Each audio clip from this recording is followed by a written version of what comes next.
You people are like a disease, spreading your filth all over this nice, clean neighborhood. Go do whatever that is somewhere else. That's what she screamed. I mean, can you even believe it? There I was, in the kitchen, just making a pot of coffee and glancing out at the front yard, feeling that little surge of gratitude for a beautiful Saturday morning. Sun shining, birds doing their best Disney impression, my daughter out there on the porch, totally in her element. 16, creative as all get out, absorbed in her latest obsession, makeup artistry. She'd spread out her palettes and brushes like a painter about to create a masterpiece, headphones in, humming, peaceful as you please. And then, bam, she bursts out of her house, this woman from across the street, all blonde bob and pinched fury, marching across her perfect little lawn with this look on her face like she just caught a whiff of something rotten. She stops right at our property line, plants her hands on her hips, and lets loose with that opening line, venom dripping from every syllable. My daughter's hand jerks, eyeliner smeared, her focus shattered. Her face falls. That peace and pride, just gone. She shrinks right in front of me, and man, my heart. I don't even remember moving. I was out the door, coffee forgotten, door flung wide, just running on pure instinct. "Excuse me," I said, keeping my voice as calm as I could, every ounce of the cop in me on display, but dialed to dad mode. "Is there a problem here?" She doesn't look at me. She points at my daughter.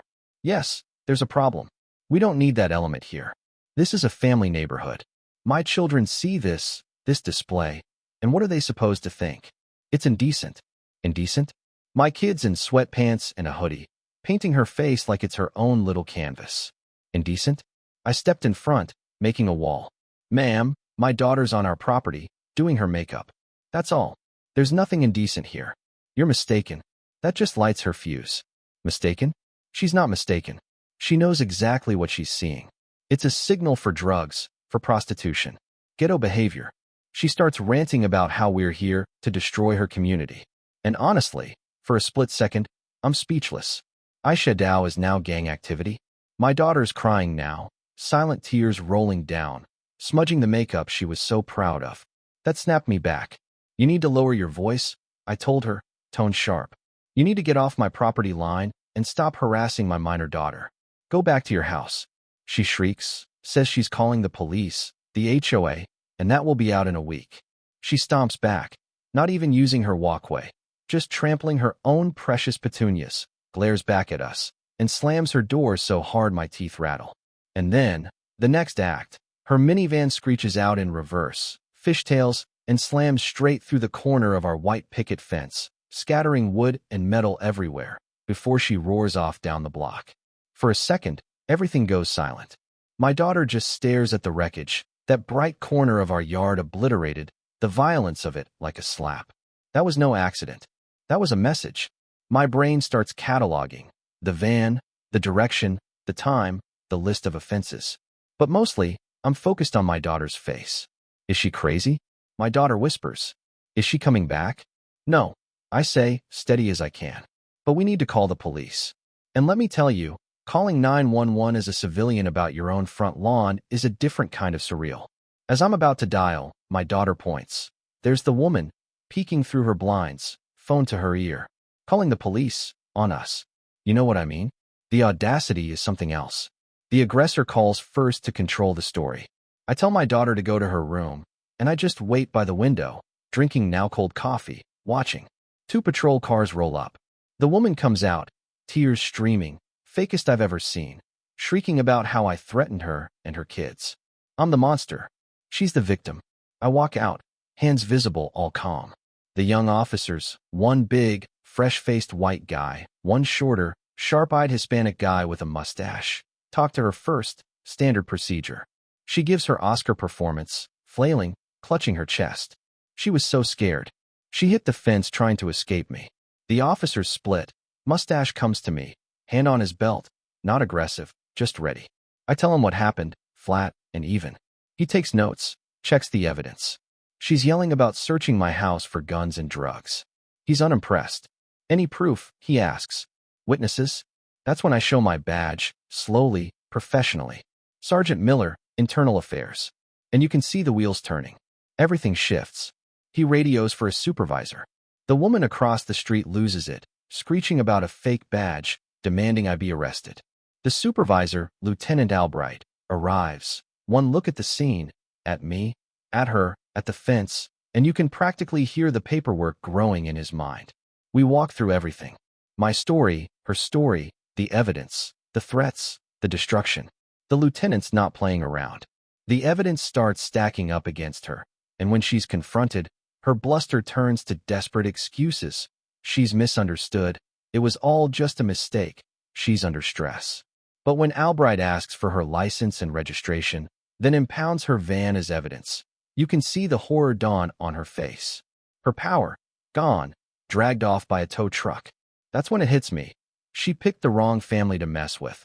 Not because I'm a cop, but because I'm a dad who won't let his daughter be somebody's punching bag.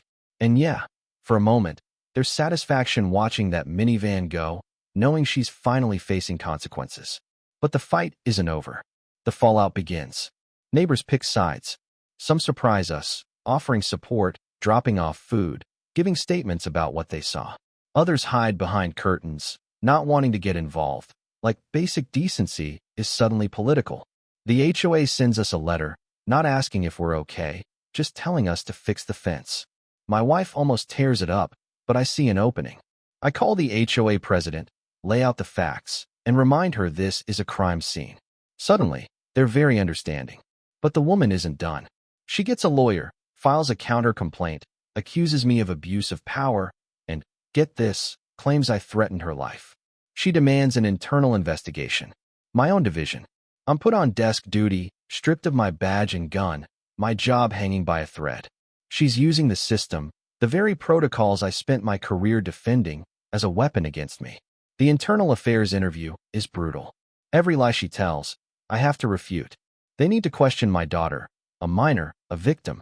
It kills me. At home, Maya gets quiet, her sparkle dimmed. Until one night, she comes downstairs, laptop in hand. She started a social media account, not just for her art, but to tell her story. The post goes viral.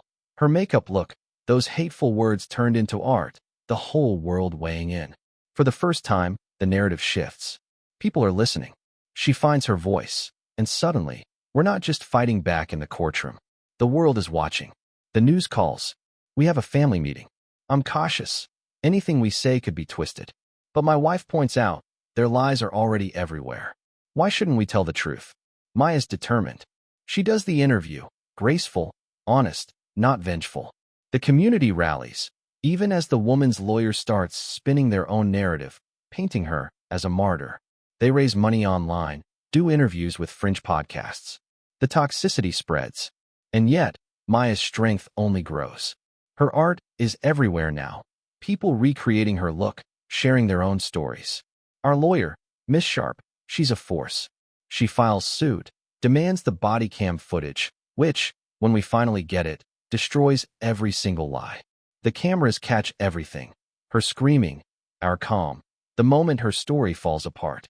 We find out she's done this before, made nuisance calls about minority neighbors in her last community, documented racial harassment, even an affidavit from a family who heard her say their son was probably a terrorist. The judge allows it all in court. The depositions are grueling. Her lawyer tries to rattle us, but Miss Sharp is ready. Then, in her own deposition, Miss Davis cracks, goes on a racist tirade right there, under oath. That was it. The DA offers a plea. She pleads guilty to property damage and filing a false report, with the hate crime enhancement on record, restitution, counseling, and a permanent restraining order.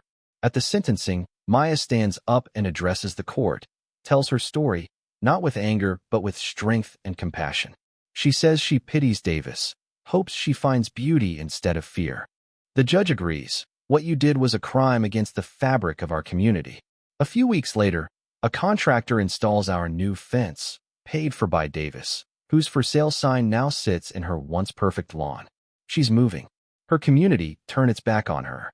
There's no triumph, just closure.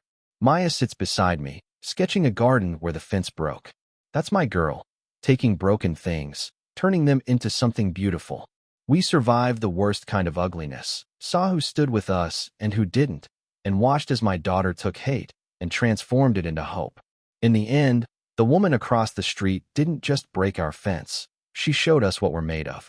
She showed us the power of standing your ground, fighting back, and refusing to let anyone define your worth. That's a victory you can't measure in court rulings. So yeah, let's open it up. Tell me, what would you have done? Was justice really served? When your own community is split, is there ever a way to truly heal? Drop your thoughts below, because honestly, this isn't just our story. It's bigger than that. It's about what kind of neighbors we choose to be.